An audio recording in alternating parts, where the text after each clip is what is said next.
E o nutriente mais importante que necessitamos é a água. Veja a descrição da maior autoridade brasileira sobre água, Dr. Lair Ribeiro. Olá, tudo bem? Que bom que você veio. Nós hoje vamos discutir um assunto de extrema importância: o poder fisiológico da água. A água é o nutriente mais abundante que existe no corpo. E, infelizmente, pouco conhecido na medicina. 69% do corpo é água. Ora, se 69% do corpo é água, a água tem uma importância fundamental, maior do que qualquer outro nutriente. E nós, na medicina, aprendemos muito pouco e sabemos muito pouco sobre água. A analogia que eu vou fazer é de um aquário. Você tem um peixe dentro de um aquário. Se esse peixe está enfermo, você tem que ver se a água do aquário está contaminada. Não adianta eu tratar o peixe sem tratar a água do aquário. O peixe, no caso, seria a célula. E a água do aquário seria o interstício, onde a célula se encontra, no tecido. Ora, se eu preciso tratar do peixe, que está doente, que no caso é a célula, eu vou ver primeiro se o peixe pegou a doença pela contaminação da água, do interstício. E o interstício no corpo é feito também de água. 85% do cérebro é constituído de água. 92% do sangue é constituído de água. 87% do fígado é constituído de água. A água é o mais abundante nutriente do corpo. O assunto água deveria ser o primeiro capítulo de todo o livro-texto de medicina, já que o elemento mais abundante deveria ser o elemento mais estudado. E os estudiosos no assunto chegam à conclusão de que hoje aproximadamente 30% das pessoas estão caminhando nas ruas desidratadas, porque em geral nós ingerimos menos água do que necessário, daquilo que deveríamos ingerir. Quando você magnetiza a água, você tem um magneto, coloca a água sob a ação desse magneto.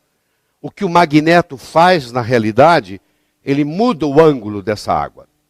E quando ele muda o ângulo da água, ele consequentemente muda o número de moléculas que se reúnem. Em outras palavras, eu posso criar uma água hexagonal, que seria a água ideal, seriam 6 moléculas de água juntas, de cada vez formando o que se chama um cluster, um aglomeramento, utilizando, por exemplo, ímãs. E às vezes você encontra no mercado dispositivos sendo usados para colocar dentro da água, para magnetizar a água. Então, quando estão tentando magnetizar a água, estão, na realidade, tentando mudar este ângulo da água, que o normal é 104,5. Os estudos mostram que a água hexagonal ela é muito mais benéfica ao corpo do que a água formada na forma de pentágono.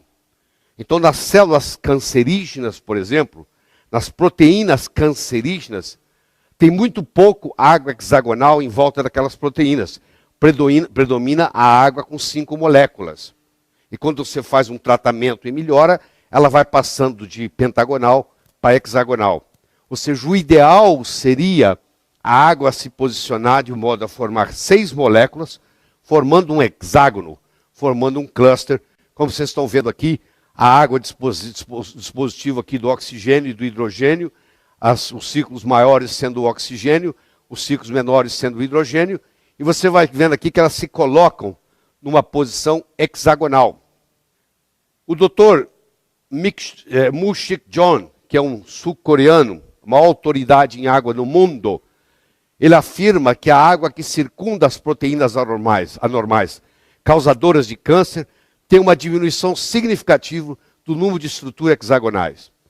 Então, hoje existe um incentivo, existe um estímulo em um paciente, por exemplo, cancerígeno, fazer com que a água dele se reestruture de uma forma hexagonal, e nessa reestruturação, na forma hexagonal, teria uma influência benéfica no tratamento do câncer, prevenindo metástase, etc. Então, existem trabalhos hoje mostrando que você pode fazer terapêuticas no corpo através da mudança da estrutura da água. Todas elas são H2O, mas a estrutura faz uma diferença.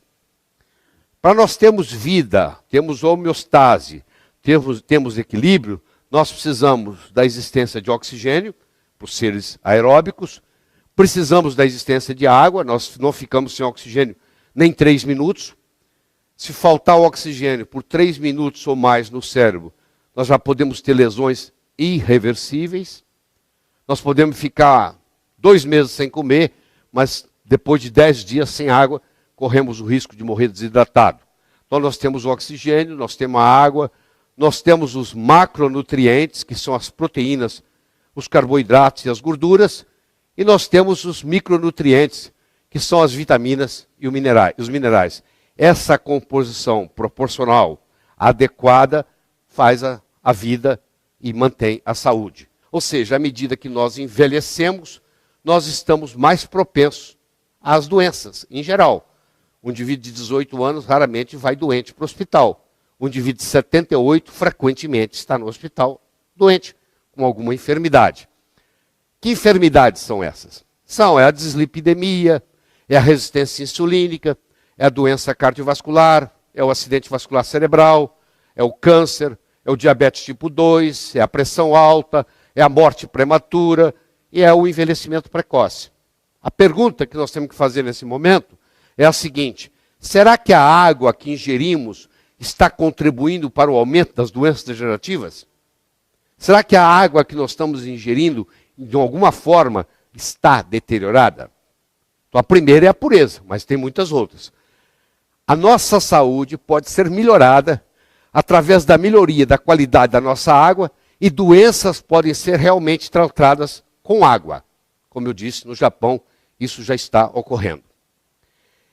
É 100 vezes mais difícil curar um organismo enfermo que preveni-lo de adquirir a enfermidade. Essa prevenção pode ser facilitada pelo uso correto da água.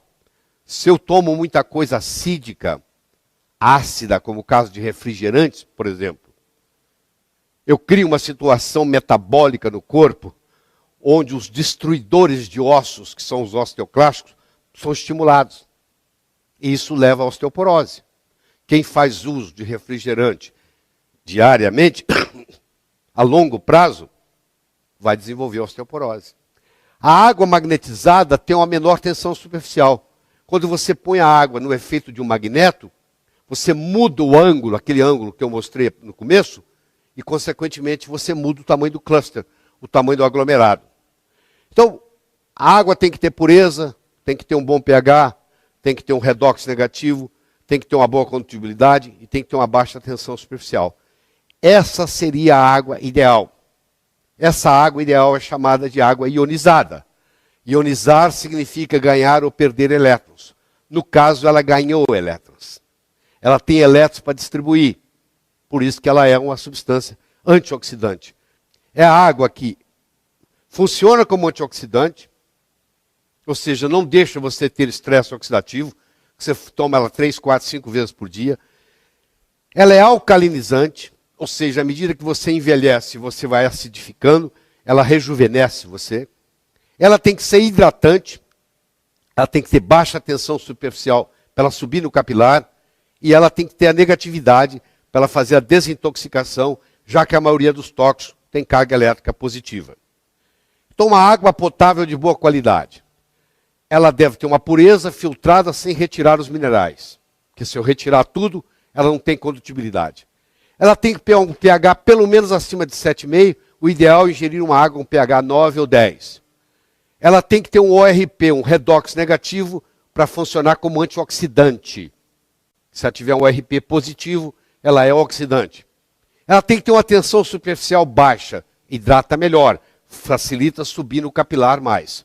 E ela tem que ter uma estrutura estruturada em microclusters. Ela tem que reunir em grupos de 6 moléculas de água, formando um hexágono. E ela, pelo menos, tomar de 6 a 8 copos por dia. Ray Kurzweil, que é o autor do livro Transcend, é considerado hoje um dos homens mais inteligentes da humanidade, se não o mais inteligente, vivo.